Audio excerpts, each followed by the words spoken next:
मी त्या दिवशी माझ्या आजोबांसोबत जलियांवाला बागेत गेलो होतो। अचानक तिथे गोळ्या सुरू झाल्या। आजोबांनी मला उचलले आणि सैनिकांपासून दूर भिंतीकडे पळू लागले। बाहेर जाण्याचा कोणताही मार्ग नाही हे लक्षात आल्यावर त्यांनी मला 7 फूट उंच भिंतीवरून फेकून दिलं। मी पडल्यावर माझा हात मोडला, पण मी ती गोष्ट सांगण्यासाठी जगलो।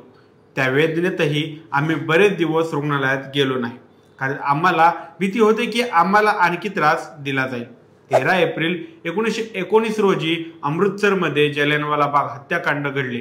तेव्हा भरपूर सिंग फक्त 4 वर्षाचे होते। भरपूर सिंग यांनी 2009 मध्ये एका संभाषणात ही कहाणी सांगितली। गोळीबार करण्याचा आदेश ब्रिगेडियर जनरल डायर यांनी दिला होता आणि त्यांच्यासोबत सार्जंट अँडरसन होते, तर मायकेल ओवर्डियन पंजाबचे लेफ्टनंट गव्हर्नर जनरल होते। पण सुरुवातीच्या काळात इतक्या मोठ्या हत्याकांडाबद्दल फारशी चर्चा झाली नव्हती।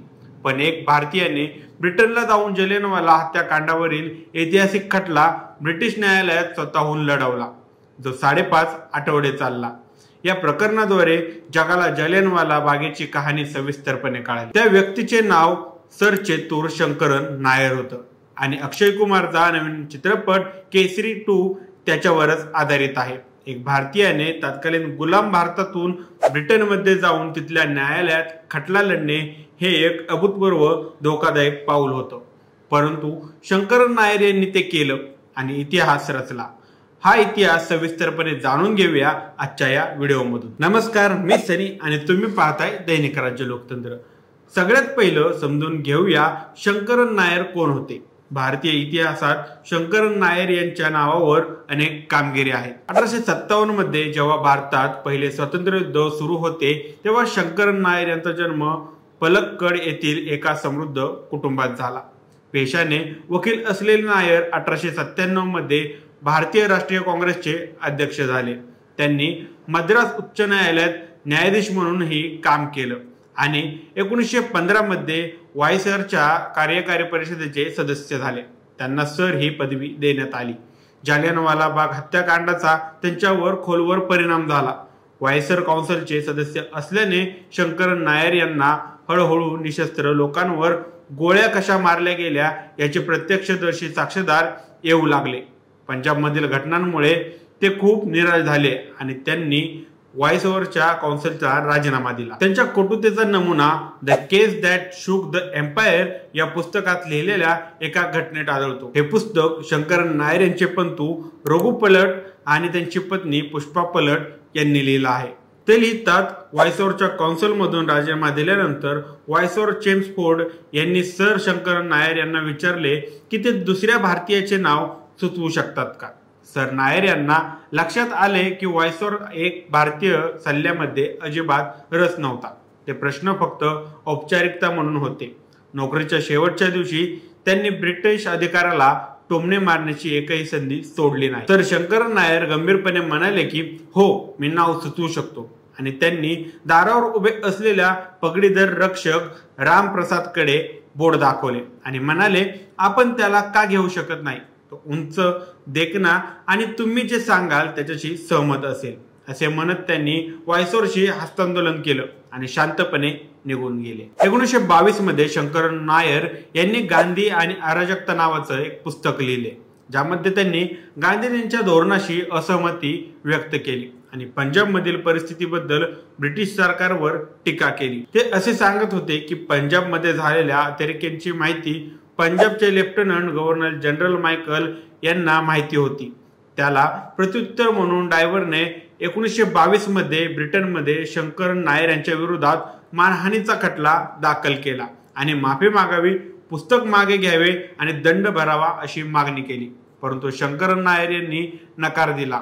जेव्हा खटला सुरू झाला तेव्हा 5.5 आठवड्यांच्या खटल्यात थर उघडे पडले। तेव्हा जगाला जलियांवाला बाग आणि पंजाबमध्ये घडलेल्या अत्याचारांबद्दल उघडपणे माहिती मिळाली। त्या काळातही हा सर्वात लांब दिवाणी खटला होता। केस दॅट शूक द एम्पायर या पुस्तकात न्यायालयीन खटल्याचे तपशीलवार वर्णन केले आहे। खटला सुरू होण्याच्या एक दिवस आधीच्या संध्याकाळी शंकरन नायर यांचे वकील सर जॉन सायमन यांनी खटला लढवण्यास नकार दिला। शेवटच्या क्षणी तो सर वॉल्टर यांना नवीन वकील म्हणून नियुक्त करतो पुस्तकानुसार बऱ्याच गोष्टी सर शंकरन नायर यांच्या विरोधात होत्या. एक भारतीय ब्रिटिश न्यायालयात एक इंग्रज विरुद्ध खटला लढत होता. जनरल डवायरचे साक्षीदार प्रतिष्ठित लोक होते.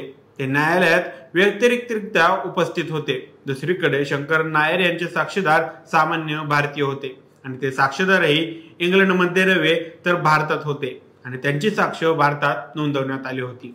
त्या साक्षी फक्त इंग्रजी न्यायालयात वाचून दाखवण्यात आल्या, ज्याचा समोर उभे राहून व्यक्त करता येणारा प्रभाव पडत नाही. इंग्लंडमध्ये शंकरनच्या साक्षीदारांपैकी फक्त 2च साक्षीदार साक्ष देऊ शकले. 1919 मध्ये खालसा कॉलेजचे प्राचार्य असलेले जेराल्ड वॉटल आणि पंजाबमध्ये मंत्री असलेले सर हरिकिशन लाल यांना मार्शल लॉ अंतर्गत तुरुंगात टाकण्यात आले. ते स्वतःच्या खर्चाने साक्ष देण्यासाठी लंडनला आले होते. पुस्तकानुसार जेव्हा खटला सुरू होता तेव्हा जनरल डवायर यांना जालियनवाला बाग घटनेनंतर गुजरानवाल येथे बॉम्बस्फोट झाल्याचे कबूल करावे लागले आणि त्यांनी कबूल केले की विमाने त्यांच्या आदेशानुसार पाठवण्यात आली होती. गुजरानवाल बाहेर निष्पाप लोकांवर बॉम्बस्फोट करून मशीन गन चालवणे योग्य आहे का नाही असे विचारले असता डवायर म्हणाले, गुजरानवाल हे लोक पंजाबमध्ये अशांतता पसरवण्यात असण्याची शक्यता आहे. जेव्हा ओ डवायर यांना कसूरमध्ये शालेय विद्यार्थ्यांना झालेल्या मारहाणीबद्दल विचारण्यात आले तेव्हा त्यांनी सांगितलं की संपूर्ण शाळा अशांतता निर्माण करण्याच्या कटामध्ये सामील होती. लाहोरच्या कडक उन्हात शाळकरी मुलांना 17 मैल चालण्याचे आदेश का देण्यात आले असं विचारले असता डवायर म्हणाले की अनेक विद्यार्थी बंडखोर बनले आहेत.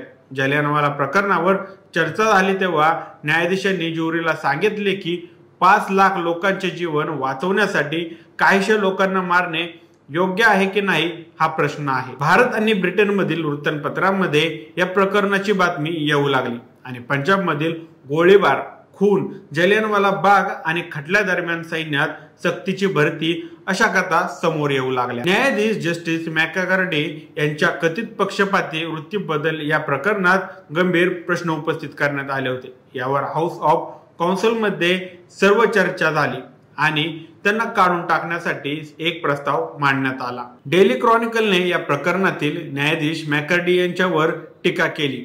वेस्टमिनिस्टर गॅजेटनेही न्यायाधीशांच्या वर्तनाचा निषेध केला.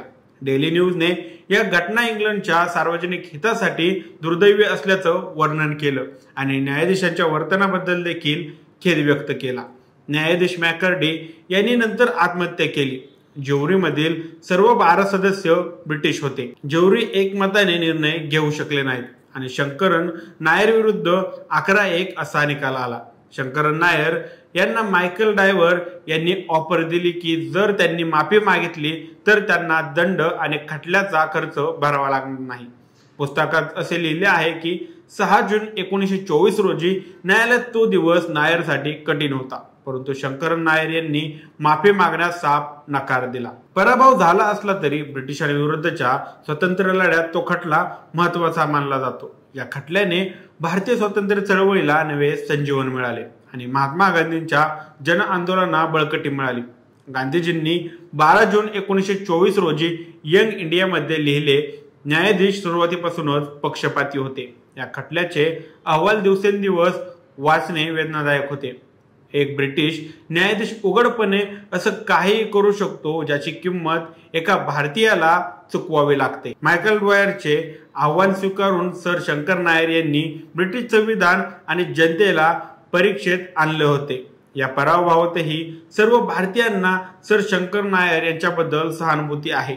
मी त्यांच्या धाडसाचे कौतुक करतो. जालियनवाला बाग हत्याकांडाच्या चौकशीसाठी स्थापन केलेल्या हंटर समितीनुसार एकूण 370 लोक मारले गेले होते, परंतु इतिहासकारांनी मृतांची संख्या 1000 ते 1500 दरम्यान ठेवली आहे. आजही जालियनवाला बाग संग्रहालयात शंकरन नायर यांच्या स्मरणार्थ एक फलक आहे. त्यांचे चित्र लंडन मधील नॅशनल पोर्ट्रेट गॅलरीमध्ये आहे. शंकरन नायर यांचे निधन 1934 मध्ये भारताच्या स्वातंत्र्यपूर्वी झाले आहे. ही माहिती आता तुम्हाला कशी वाटली आम्हाला कमेंट करून नक्की कळवा आणि जर राज्य लोकसत्ता चॅनलवर नवीन असाल तर चॅनलला नक्की सबस्क्राईब करा. धन्यवाद.